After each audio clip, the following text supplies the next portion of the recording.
organique. Et oui. Dans un premier temps, quand on parle de stratégie, notre conditionnement nous amène à imaginer qu'on élabore des plans linéaires dans la temporalité, on fait quelque chose pour obtenir quelque chose et on établit une stratégie. Et on est dans un paradigme de contrôle. On a un résultat qu'on souhaite obtenir, on met en place un protocole, etc. C'est comme ça qu'on imagine, qu'on connaît, qu'on visualise la notion de stratégie.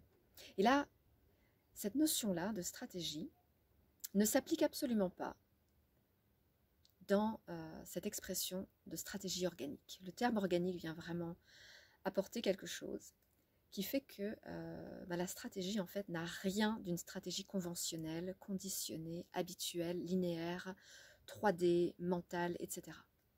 Au contraire, cette stratégie organique, elle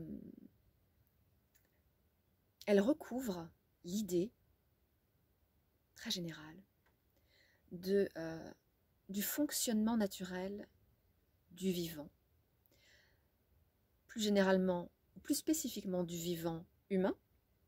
C'est ça qui nous intéresse, parce que c'est nous qui traversons l'existence et nous avons besoin d'une codification, nous avons besoin d'une compréhension à ce que l'on vit. Donc, on est sur un fonctionnement du vivant humain,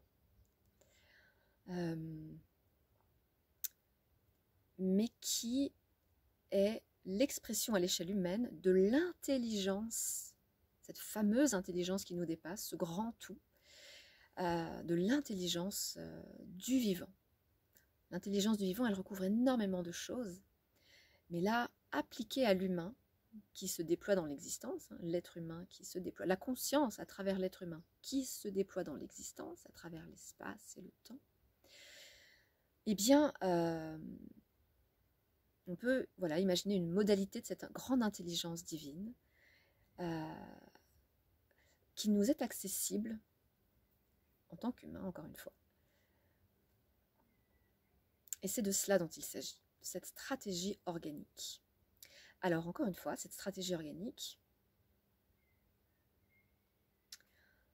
modulation de la grande intelligence du vivant, appliquée au déploiement de l'existence humaine, de l'expérience humaine, dans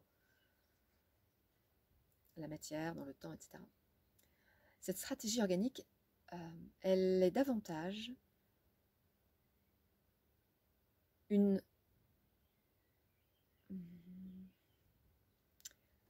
donc elle est non mentale, elle n'est pas dans le contrôle, elle ne s'appréhende pas de manière rationnelle, elle est davantage corporelle, elle est davantage liée à l'intuition, l'imagination, le lâcher-prise, la non-résistance, qui sont tout un corpus d'outils qui font partie des pratiques spirituelles multimillénaires qu'on trouve un peu partout sur Terre dans toutes les traditions. Donc,